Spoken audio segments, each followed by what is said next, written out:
नमस्कार दोस्तों, दर्पण ऑनलाइन क्लासेस में आपका स्वागत है। जैसा कि आप सभी को पता है कि वर्तमान में संपूर्ण विश्व कोरोना महामारी के विश्वव्यापी दौर से गुजर रहा है, जिसके कारण विद्यार्थियों का अध्ययन है वो निश्चित रूप से प्रभावित हुआ है।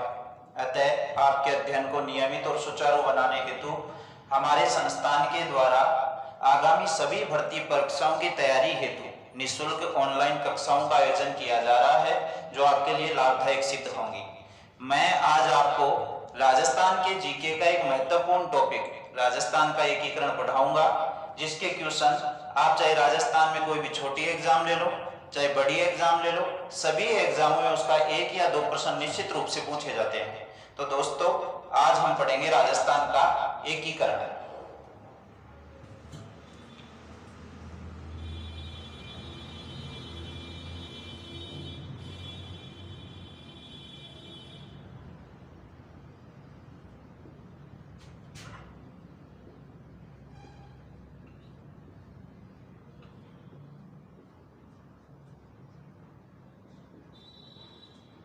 राजस्थान के एकीकरण को पढ़ने से पहले हम ये जानने का प्रयास करेंगे कि जो एकीकरण की बात है, जो एकीकरण का विचार है, वो आया कहां से।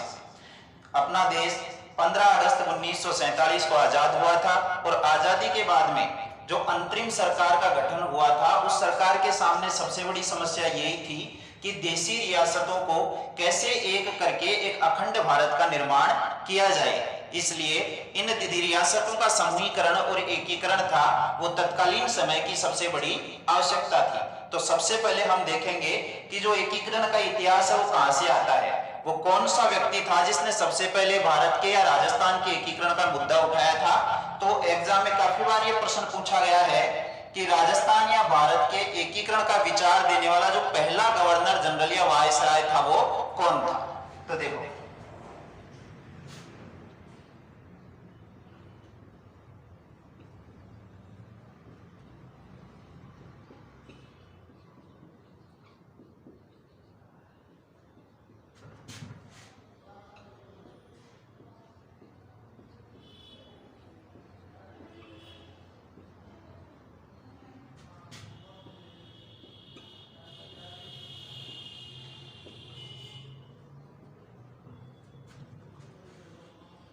भारत या राजस्थान के एकीकरण का प्रथम विचार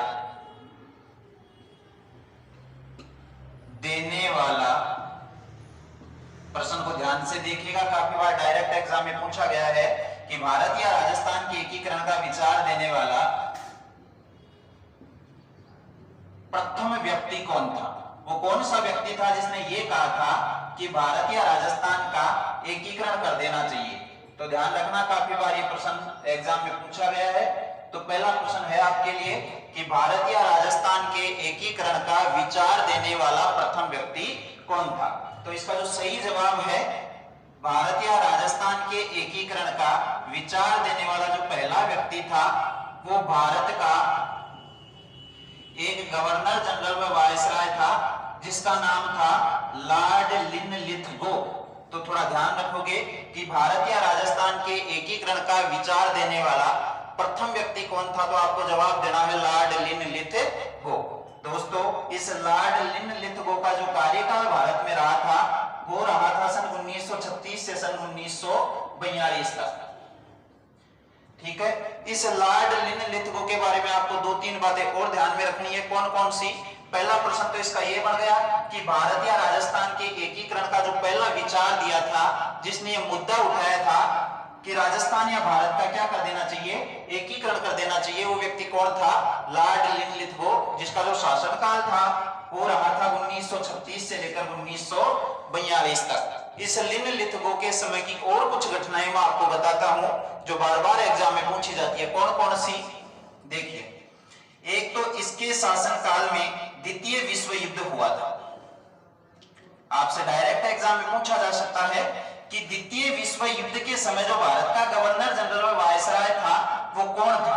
तो आपको उस टाइम भी याद रखना है कि द्वितीय विश्व युद्ध के समय जो भारत का गवर्नर जनरल वायसराय था वो कौन था, लॉर्ड लिनलिथगो था।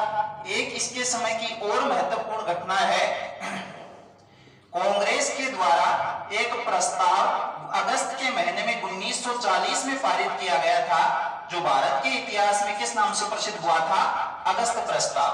तो सेकंड प्रश्न ये भी बनता है कि अगस्त प्रस्ताव पारित करने वाला गवर्नर जनरल व वायसराय कौन था? वो भी कौन था? लॉर्ड लिनलिथगो था। फिर इसका तीसरा प्रश्न क्या बनता है? देखो, महात्मा गांधी के द्वारा एक आंदोलन चलाया गया था 1942 में, और आंदोलन का नाम था भारत छोड़ो आंदोलन। आंदोलन का नाम क्या था? भारत छोड़ो आंदोलन।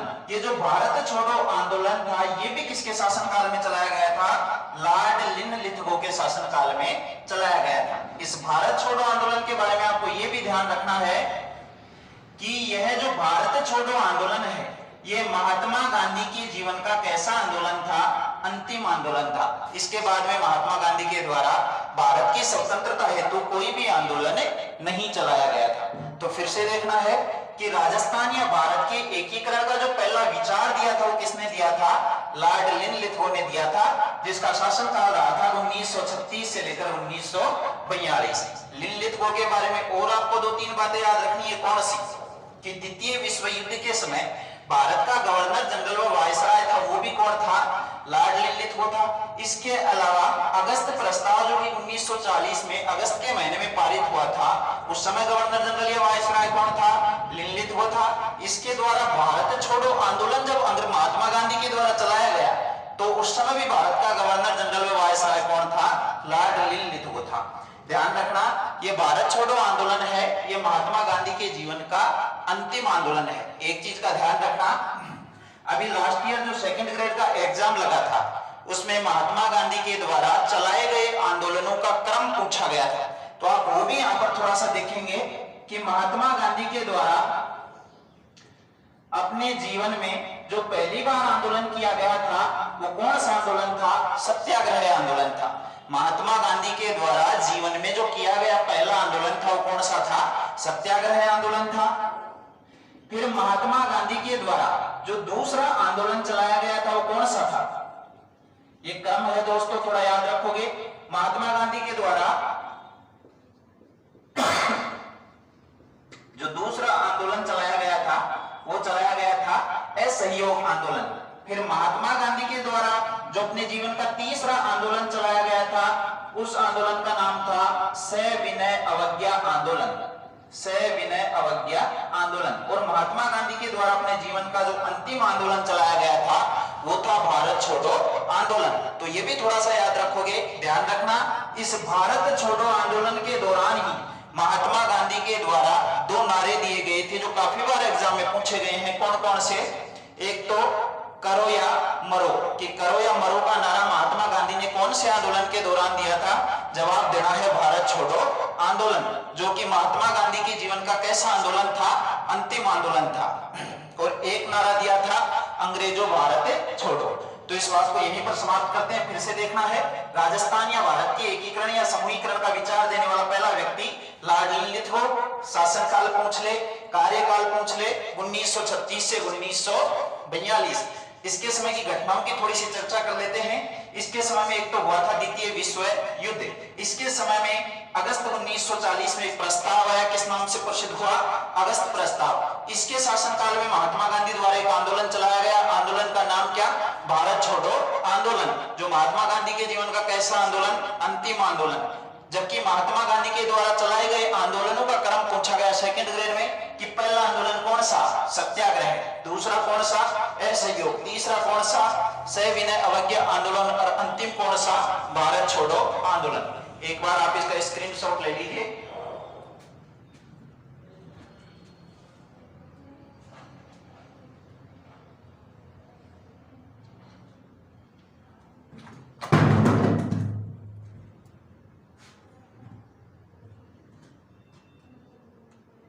Augsburg.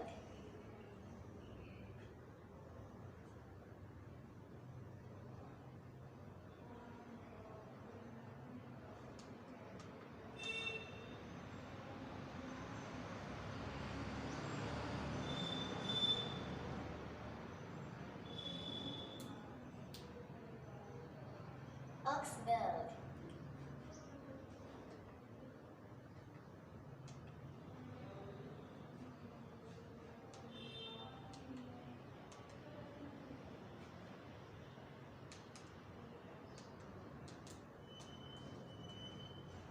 Augsburg.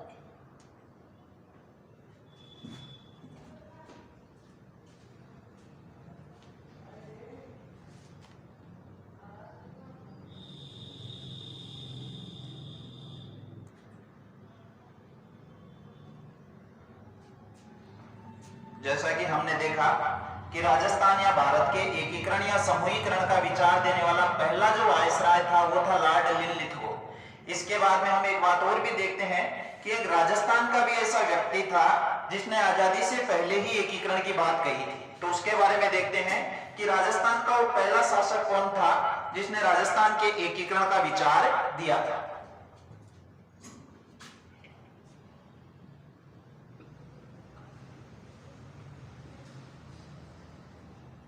राजस्थान का प्रथम व्यक्ति, राजस्थान का प्रथम व्यक्ति, राजस्थान का प्रथम व्यक्ति जिसने एकीकरण या माइग्रेशन, राजस्थान का प्रथम व्यक्ति जिसने एकीकरण का विचार प्रस्तुत किया था। यह प्रश्न राजस्थान पुलिस कांस्टेबल 2012 में पूछा जा चुका है कि राजस्थान का वो पहला व्यक्ति कौन था जिसने राजस्थान के एकीकरण का विचार दिया था। ठीक है, यदि भारत में वायसराय का आपको नाम पूछे तो उस टाइम आपको जवाब देना है लॉर्ड लिनलिथगो, जिसके इसमें की और घटनाएं याद रखनी है।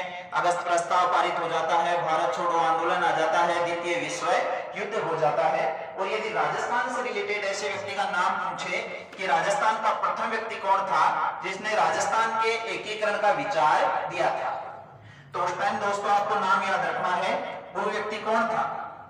तो उस व्यक्ति का नाम क्या था जिसने राजस्थान के एकीकरण का विचार दिया था, तो आपको जवाब देना है महाराणा भोपाल सिंह।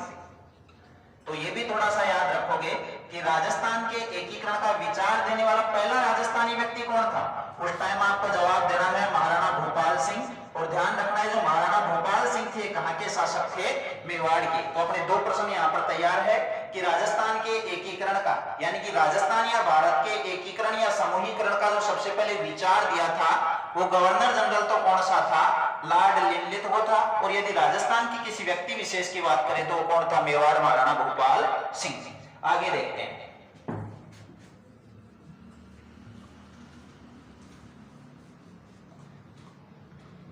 अब दोस्तों एकीकरण के समय राजस्थान में रियासतों की क्या स्थिति थी वो लगभग सभी को पता है, लेकिन उनमें भी कुछ महत्वपूर्ण बातें हैं जो आज यहाँ पर अपन देखते हैं। एकीकरण के समय जो राजस्थान में स्थिति थी वो देखते हैं।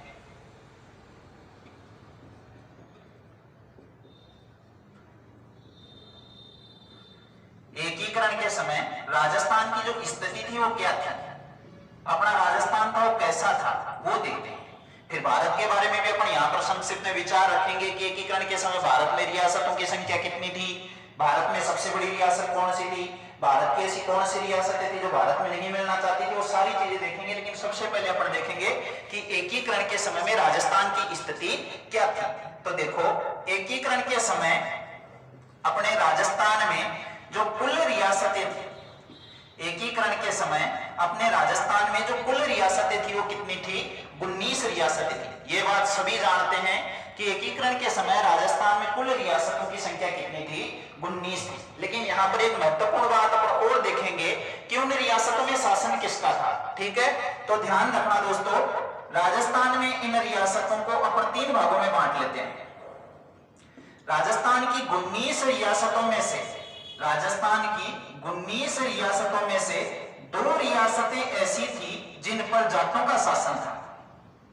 राजस्थान की 19 में से 2 रियासत ऐसी थी जिनमें जाटों का शासन था और जाट शासित रियासतें थी, यानी जाट शासित रियासतें थी। एकीकरण के समय राजस्थान में 2 रियासतें ऐसी थी जिन पर जाटों का शासन था और वो 2 रियासतें कौन कौन सी थी वो देखते हैं। एक तो दोस्तों पूर्वी राजस्थान की एक रियासत थी कौन सी, भरतपुर। इस भरतपुर रियासत पर जो शासन था एकीकरण से पूर्व किनका था, जाटों का था। ठीक है, इसके अलावा राजस्थान में पूर्वी भाग में ही ही एक अन्य रियासत और थी, और रियासत का नाम क्या था? धौलपुर। और ये धौलपुर भी थी, वो कैसी रियासत थी? जाट शासित रियासत थी। आपसे ये प्रश्न पूछा जा सकता है कि राजस्थान में कौन सी दो रियासतें थी जहां पर जाटों का शासन था? आपको जवाब देना है भरतपुर और धौलपुर। इसके अलावा दोस्तों राजस्थान में दो रियासतें ऐसी थी, राजस्थान में दो रियासतें ऐसी थी जिन पर यादवों का शासन था। दो रियासत ऐसी थी जिन पर यादवों का रियासत था, ये यादवों का शासन था, वो यादव शासित रियासतें कहलाती थी। वो दो यादव शासित रियासतें कौन कौन सी थी वो भी आपको याद रखना है। दोस्तों काफी बार ये प्रश्न पूछा गया है कि राजस्थान में एक रियासत है करौली, और करौली में एक लोक देवी है जिसका नाम है केला देवी, ठीक है। और केला देवी को यादवों की क्या माना जाता है? कुल देवी माना जाता है, ठीक है। तो राजस्थान में रियासतें हैं, उनकी बात चल रही है। कुल 19 रियासतें थी, उनमें से दो रियासतें थी वो जाटों की थी, भरतपुर और धौलपुर। दो रियासतें थी वो यादवों की थी, कौन कौन सी? करौली। और एक पश्चिमी भाग में राजस्थान की रियासत थी, रियासत का नाम था जैसलमेर। तो ध्यान रखना, राजस्थान में एकीकरण से पूर्व जाट शासित रियासतें थी भरतपुर और धौलपुर। डायरेक्ट क्वेश्चन पूछा जा सकता है। दो रियासतें थी, दो यादवों की थी, करौली और जैसलमेर। और एक रियासत दोस्तों ऐसी थी जिस पर मुसलमानों का अधिकार था, जो काफी बार एग्जाम में पूछा गया है। हालांकि ये जो क्वेश्चन है मुस्लिम रियासत का, ये राजस्थान पुलिस में ज्यादा पूछा गया है कि राजस्थान की एकमात्र मुस्लिम रियासत कौन सी थी। तो ध्यान रखना, राजस्थान की एकमात्र जो मुस्लिम रियासत थी, राजस्थान की एकमात्र जो मुस्लिम रियासत थी एकीकरण के समय, उस मुस्लिम रियासत के अपन यहां पर बात करते हैं। और वो मुस्लिम रियासत कौन सी थी दोस्तों? मुस्लिम रियासत कौन सी थी? टोंक थी। तो ध्यान रखना, राजस्थान में कुल रियासतों की संख्या पूछे, जवाब देना है 19 में से दो रियासतें बतानी है, जाटों की भरतपुर और धौलपुर। दो रियासतें आपको बतानी है, किसकी? यादवों की, करौली और जैसलमेर। और एक रियासत बता देनी है आपको मुसलमानों की, कौन सी? टोंक। तो दोस्तों 19 में से 5 रियासतें अपन देख चुके। अब बची हुई राजस्थान की जो 14 रियासतें हैं, 19 में से जो 14 रियासतें राजस्थान में बच गई है, इन 14 रियासतों पर किसका अधिकार था? राजपूतों का अधिकार था। ये कैसी रियासत थी? ये राजपूती रियासतें थी। और ध्यान रखना, राजस्थान के सर्वाधिक भूभाग पर राजपूतों ने शासन किया था, इसीलिए अपना जो क्षेत्र है, अपना जो राज्य है, ये प्राचीन काल में एक नाम से भी प्रसिद्ध था, और वो नाम क्या था? राजपूताना। कि राजस्थान को राजपूताना क्यों कहा जाता है? क्योंकि राजस्थान के अधिकांश भूभाग पर जो शासन किया है वो राजपूतों ने किया है, इसलिए इस क्षेत्र का नाम क्या था? राजपूताना। तो दोस्तों ये प्रश्न कांस्टेबल में काफी बार पूछा गया है कि एकीकरण के समय राजस्थान की एकमात्र मुस्लिम रियासत कौन सी? टोंक। यादवों की पूछ ले करौली और जैसलमेर, जाटों की पूछ ले भरतपुर और धौलपुर। और बची हुई 14 रियासतें आपसे पूछ ले, किसकी बतानी है? राजपूतों की। इसीलिए इस क्षेत्र का नाम भी क्या पड़ा था? राजपूताना पड़ा था। आप एक बार इसका स्क्रीनशॉट ले लीजिए।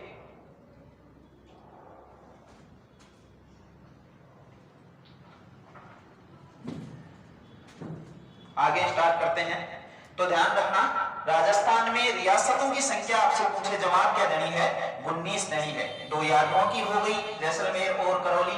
दो हो गई जाटों की, भरतपुर और धौलपुर। और 5 हो गई, एक हो गई मुसलमानों की, और 14 रियासतें हो गई राजपूतों की। तो एकीकरण के समय राजस्थान में रियासतों का बंटवारा अपन ने देख लिया, कितनी थी? 19 थी। फिर दोस्तों एकीकरण के समय राजस्थान में ठिकाने कितने थे? 3 थे। ये प्रश्न भी काफी बार पूछा गया है, इसकी भी अपन यहां पर चर्चा करते हैं थोड़ी विस्तार से कि एकीकरण के समय राजस्थान में ठिकानों की संख्या कितनी थी? 3 थी। वो 3 ठिकाने कौन कौन से थे? वहां के शासक कौन थे एकीकरण के समय, और उनमें बड़ा कौन सा था, छोटा कौन सा था, वो भी देखते हैं। तो एकीकरण के समय राजस्थान में 3 ठिकाने थे, वो कौन कौन से थे? राजस्थान में एकीकरण के समय एक ठिकाना था, ठिकाना कौन सा है? निमराना। और निमराना जो ठिकाना है दोस्तों, वो वर्तमान में राजस्थान के कौन से जिले में स्थित है? अलवर में है, ठीक है। इसके अलावा दोस्तों इस निमराना ठिकाने का जो शासक था एकीकरण के समय, निमराना ठिकाने का जो शासक था उसका नाम भी आपको याद रखना है, वो कौन था? राव राजेंद्र सिंह, ठीक है। डायरेक्ट आपसे प्रश्न पूछा जा सकता है कि एकीकरण के समय राजस्थान में ठिकानों की कुल संख्या कितनी थी? 3 थी। निमराना ठिकाना वर्तमान में कहां पर है? अलवर में है। और एकीकरण के समय निमराना ठिकाने का जो शासक था वो कौन था? राव राजेंद्र सिंह था। फिर दूसरा जो ठिकाना है दोस्तों, वो ठिकाना है कुशलगढ़। और ध्यान रखना, कुशलगढ़ है वो वर्तमान में कहां पर है? बांसवाड़ा में है। कुशलगढ़ है वो वर्तमान में राजस्थान के सबसे दक्षिणी जिले में, राजस्थान का ध्यान रखना, सबसे उत्तरी जिला है वो गंगानगर है और राजस्थान का सबसे जो दक्षिणी जिला है वो कौन सा है? बांसवाड़ा है। दोस्तों बांसवाड़ा के बारे में एक चीज और आप याद रखनी है, कौन सी? कि जो कर्क रेखा है वो राजस्थान के बांसवाड़ा और डूंगरपुर 2 जिलों से होकर गुजरती है। कर्क रेखा राजस्थान के कितने जिलों से गुजरती है? 2 जिलों से, डूंगरपुर और बांसवाड़ा से। ध्यान रखना, कर्क रेखा की जो राजस्थान में लंबाई है वो 26 किलोमीटर है। कांस्टेबल 2016 या 17 में लगभग प्रश्न पूछा गया था कि राजस्थान में कर्क रेखा की कुल लंबाई कितनी है? जवाब देना है 26 किलोमीटर। राजस्थान में कर्क रेखा कितने जिलों से गुजरती है? डूंगरपुर और बांसवाड़ा से। इसके अलावा ध्यान रखना, कर्क रेखा पर एक तहसील स्थित है। तहसील कौन सी है? कुशलगढ़ है। और ये कुशलगढ़ था वो एकीकरण से पूर्व बांसवाड़ा जिले में या बांसवाड़ा रियासत में आता था और वहां पर क्या था? ठिकाना था। और ध्यान रखना, इस बांसवाड़ा का जो कुशलगढ़ ठिकाना है, इसकी 2 बातें आपको याद रखनी है। एक तो इसका जो शासक था वो कौन था? राव हरेंद्र सिंह। राव हरेंद्र सिंह। आपसे प्रश्न पूछ ले, कुशलगढ़ ठिकाना वर्तमान में कहां है? बांसवाड़ा में है। एकीकरण के समय कुशलगढ़ ठिकाने का जो शासक था वो कौन था? राव हरेंद्र सिंह। और ध्यान रखना, एक चीज और स्पेशली याद रखोगे कि एकीकरण के समय राजस्थान में 3 ठिकाने थे, निमराना, कुशलगढ़ और लावा। उनमें क्षेत्रफल में जो सबसे बड़ा ठिकाना था, क्षेत्रफल में सबसे बड़ा ठिकाना, डायरेक्ट एग्जाम में क्वेश्चन पूछा जा सकता है दोस्तों, भी पूछा नहीं गया लेकिन पूछा जा सकता है कि राजस्थान में क्षेत्रफल की दृष्टि से सबसे बड़ा ठिकाना कौन था? जवाब देना है कुशलगढ़ बांसवाड़ा, जहां का शासक कौन था? राव हरेंद्र सिंह था। एक ठिकाना और बच गया, वो भी अपन देख लेते हैं। एक ठिकाना था लावा। ठीक है, तो राजस्थान में 19 रियासतें हो गई, 2 जाटों की हो गई, भरतपुर, धौलपुर, 2 हो गई आदियों की, जैसलमेर और करौली। एक टॉप हो गई मुसलमानों की, बची हुई 14 रियासतें थी वो राजपूतों की थी। ठिकानों की बात करें तो कुल ठिकाने थे 3। निमराना ठिकाना वर्तमान में अलवर में है, जहां का शासक था राव राजेंद्र सिंह। एक ठिकाना कुशलगढ़ बांसवाड़ा में था, इसकी कुछ विशेषताएं हैं। यहाँ का शासक राव हरेंद्र सिंह था और ये क्षेत्रफल में सबसे बड़ा ठिकाना था। बांसवाड़ा के अपन ने और भी बात कर ली दोस्तों, बांसवाड़ा और डूंगरपुर राजस्थान के ऐसे जिले हैं जहां से कर्क रेखा गुजरती है। कर्क रेखा की जो लंबाई है राजस्थान में वो 26 किलोमीटर है। और कर्क रेखा पर तहसील स्थित कौन सी है? कुशलगढ़ है। और कुशलगढ़ था वो एकीकरण के समय राजस्थान में क्षेत्रफल की दृष्टि से सबसे बड़ा क्या था? ठिकाना था, जहां का शासक कौन था? राव हरेंद्र सिंह। एक ठिकाना और अपन देख रहे हैं लावा। इस लावा के बारे में थोड़ा सा आपको स्पेशल याद रखना है कि ये जो लावा है ये वर्तमान में तो है टॉप में। लावा जो ठिकाना है इसकी यदि अपन वर्तमान लोकेशन देखें तो वर्तमान में जो लावा ठिकाना है वो कहां पर है? टोंक में है। लेकिन ध्यान रखना, जिस टाइम राजस्थान का एकीकरण चल रहा था ये जो लावा ठिकाना था ये था कहां पर? जयपुर रियासत का भाग था। ये स्पेशली आपको याद रखना है कि एकीकरण के समय लावा ठिकाना जो कि क्षेत्रफल में सबसे छोटा था वो कौन सी रियासत का भाग था? जवाब देना है जयपुर। और यदि वर्तमान में लावा ठिकाने की आपको स्थिति पूछे तो जवाब देना है टोंक। और ध्यान रखना, एक विशेषता जिसके अपन देख चुके हैं, क्षेत्रफल में क्या था? ये सबसे छोटा था। दोस्तों फिर से देख लेते हैं, एकीकरण के समय राजस्थान में कुल रियासतें 19। ठीक है, एकीकरण के समय राजस्थान में कुल ठिकानों की संख्या 3, निमराना, कुशलगढ़ और एक लावा। और ध्यान रखना, इस लावा ठिकाने का जो शासक था दोस्तों उसका नाम भी याद रखना है, राव बंश प्रदीप सिंह। तो ये बातें आपको याद रखनी है, एग्जाम में पूछी जा सकती है। एकीकरण के समय रियासतें 19, ठिकाने कितने? 3। इनको देख लीजिए आप एक बार।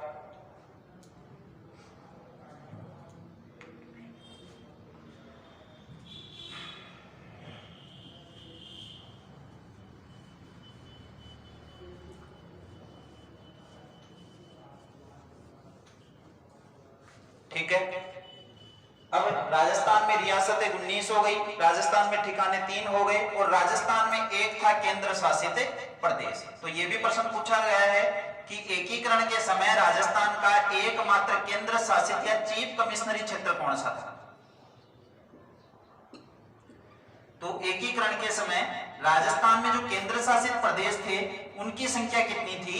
एक थी। और वो एक केंद्र शासित प्रदेश कौन सा है? ये डायरेक्ट आपसे एग्जाम में पूछा गया है कि एकीकरण के समय राजस्थान का एकमात्र केंद्र शासित प्रदेश कौन सा था? आपको जवाब देना है अजमेर मेरवाड़ा।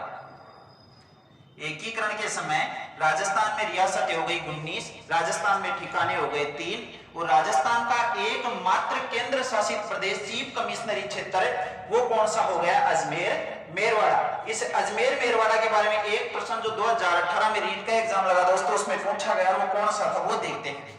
संपूर्ण राजस्थान में जितनी भी रियासतें थी, राजस्थान की जितनी भी रियासतें थी वो लगभग 1952 तक राजस्थान में मिल चुकी थी, लेकिन ये अजमेर मेरवाड़ा है, इसका जो राजस्थान में विलय किया गया था वो किया गया था 1 नवंबर 1956 को। तो 1952 में राजस्थान में विधानसभा के चुनाव हो चुके थे। आपसे ये भी प्रश्न पूछा जा सकता है कि राजस्थान में विधानसभा का जो पहला चुनाव है वो कब हुआ था? 1952 में। लेकिन उस टाइम राजस्थान का पूर्ण एकीकरण नहीं हुआ था क्योंकि अजमेर मेरवाड़ा था वो राजस्थान का अंग नहीं बना था। तो जिस टाइम राजस्थान में विधानसभा चल रही थी उस टाइम अजमेर मेरवाड़ा की स्वतंत्र विधानसभा थी। राजस्थान का एकमात्र क्षेत्र जिसने स्वतंत्र विधानसभा का गठन किया था वो केंद्र शासित प्रदेश कौन सा था? अजमेर मेरवाड़ा। और ध्यान रखना दोस्तों, ये प्रश्न रीट 2018 में पूछा जा चुका है कौन सा, कि अजमेर मेरवाड़ा की विधानसभा का क्या नाम था? तो ध्यान रखना अजमेर मेरवाड़ा जो कि केंद्र शासित प्रदेश था, राजस्थान का एकमात्र केंद्र शासित प्रदेश था, इसमें विधानसभा के स्थान पर एक सभा बनाई गई थी जिसका नाम क्या था? धारा सभा। और ध्यान रखना इस धारा सभा में जो सदस्य संख्या थी उनका प्रश्न भी कांस्टेबल में पूछा जा चुका है। धारा सभा में सदस्य संख्या कितनी थी? 30। और रीट 2018 में जो प्रश्न आया वो क्या आया था कि धारा सभा का प्रथम और एकमात्र मुख्यमंत्री कौन था? तो ध्यान रखना अजमेर मेरवाड़ा में जो धारा सभा संचालित हो रही थी उस धारा सभा का एकमात्र अंतिम और पहला भी कह सकते हैं क्योंकि इसके बाद में समाप्त हो गई थी, वो कौन था? हरिभाऊ उपाध्याय। ठीक है, फिर से देख लेते हैं। एकीकरण के समय राजस्थान में कुल 19 रियासतें थी। एकीकरण के समय राजस्थान में ठिकानों की संख्या 3 थी जिनके बारे में विस्तार से देख चुके। और एकीकरण के समय राजस्थान में केंद्र शासित प्रदेशों की संख्या कितनी थी? 1 थी। और वो केंद्र शासित प्रदेश कौन सा था? अजमेर मेरवाड़ा था। दोस्तों पूरे राजस्थान में जो पहली विधानसभा का गठन हुआ वो 1952 में हो गया था, लेकिन उस टाइम भी अजमेर मेरवाड़ा राजस्थान का अंग नहीं बना था क्योंकि अजमेर मेरवाड़ा जो राजस्थान का अंग बना था, अपन आगे पढ़ेंगे, एकीकरण के 7वें चरण और अंतिम चरण में बनेगा 1 नवंबर 1956 को। उससे पहले जब राजस्थान में विधानसभा चल रही थी तो अजमेर मेरवाड़ा में धारा सभा चल रही थी। कुल सदस्य संख्या 30 थी और उसका पहला, अंतिम और एकमात्र मुख्यमंत्री था हरिभाऊ उपाध्याय, जिनका प्रश्न रीट 2018 में पूछा जा चुका है। तो राजस्थान में फिर से जो मैंने पढ़ाया उसके बारे में देखते हैं कि भारत या राजस्थान के एकीकरण या समूहीकरण का विचार देने वाला पहला गवर्नर जनरल व वायसराय कौन था? लॉर्ड लिनलिथ-गो। जिसके समय की घटनाएं कौन कौन सी रही? एकीकरण का विचार दे दिया, द्वितीय विश्व युद्ध हो गया, अगस्त 1940 में अगस्त प्रस्ताव पारित करवा दिया, इसी के शासनकाल में महात्मा गांधी द्वारा भारत छोड़ो आंदोलन चला दिया गया। इसके अलावा एकीकरण का विचार देने वाला पहला राजस्थानी व्यक्ति कौन था? तो मेवाड़ का महाराणा था भोपाल सिंह। उसने राजस्थान के एकीकरण का क्या दिया? विचार दिया। एकीकरण के समय राजस्थान की स्थिति अपन ने देखी, 19 रियासतें, 3 ठिकाने और 1 केंद्र शासित प्रदेश। अब आगे अपन देखते हैं किन 19 रियासतों में क्या क्या विशेषताएं थी, कौन सी रियासत बड़ी थी, कौन सी रियासत छोटी थी, सबसे नई रियासत कौन सी थी, पुरानी कौन सी थी, कौन सी रियासत ने सबसे पहले एकीकरण में भाग लिया, किसने एकीकरण का विरोध किया? तो देखते हैं।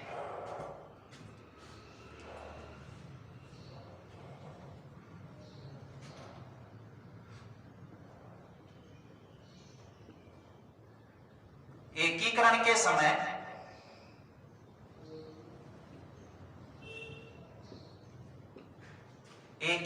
समय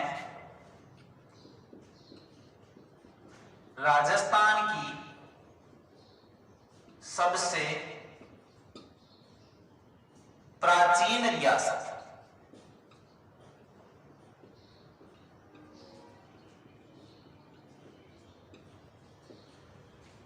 एकीकरण के समय राजस्थान की सबसे प्राचीन रियासत कौन सी थी? ये प्राचीन और नवीन वाला प्रश्न रीट के एग्जाम में 2 बार पूछा गया है, तो ध्यान रखना एकीकरण के समय जो राजस्थान की सबसे प्राचीन रियासत थी वो कौन सी थी? मेवाड़ थी। या आपको एक चीज और भी यहाँ पर स्पेशल याद रखना है कि ये राजस्थान की ही नहीं भारत की भी सबसे प्राचीन रियासत है। आपसे डायरेक्ट प्रश्न पूछा जा सकता है कि राजस्थान या भारत की सबसे प्राचीन रियासत कौन सी है? जवाब देना है मेवाड़ रियासत है। और ध्यान रखना इस मेवाड़ रियासत का जो संस्थापक है, आपको ये थोड़ा समय भी याद रखना है, जब अपन राजस्थान हिस्ट्री की क्लासें पढ़ेंगे उस टाइम देखेंगे। मेवाड़ रियासत का जो संस्थापक है वो व्यक्ति है गुहादित्य। मेवाड़ रियासत का जो संस्थापक है वो कौन है? गुहादित्य। और ध्यान रखना इस गुहादित्य का ही एक अन्य नाम राजस्थान इतिहास में पढ़ो देखने को मिलता है, कौन सा? गुहिल। इस गुहादित्य या गुहिल द्वारा 565 ईस्वी में इस मेवाड़ रियासत की क्या की गई थी? स्थापना की गई थी। ज्यादा कुछ याद नहीं रखना है, आपसे यह याद रखना है कि एकीकरण के समय राजस्थान की सबसे प्राचीन रियासत कौन सी थी? जवाब देना है मेवाड़। मेवाड़ रियासत की स्थापना हुई कब? 565 ईस्वी में। और मेवाड़ रियासत का जो संस्थापक है या प्रथम पुरुष या आदि पुरुष या मूल पुरुष आपसे पूछ ले तो उस टाइम जवाब देना है गुहादित्य या गुहिल। तो ये प्रश्न थोड़ा याद रखोगे कि एकीकरण के समय में राजस्थान की सबसे प्राचीन रियासत कौन सी थी? मेवाड़। अब एकीकरण के समय राजस्थान की सबसे नवीन रियासत देखते हैं जिसका प्रश्न रीट में पूछा गया है।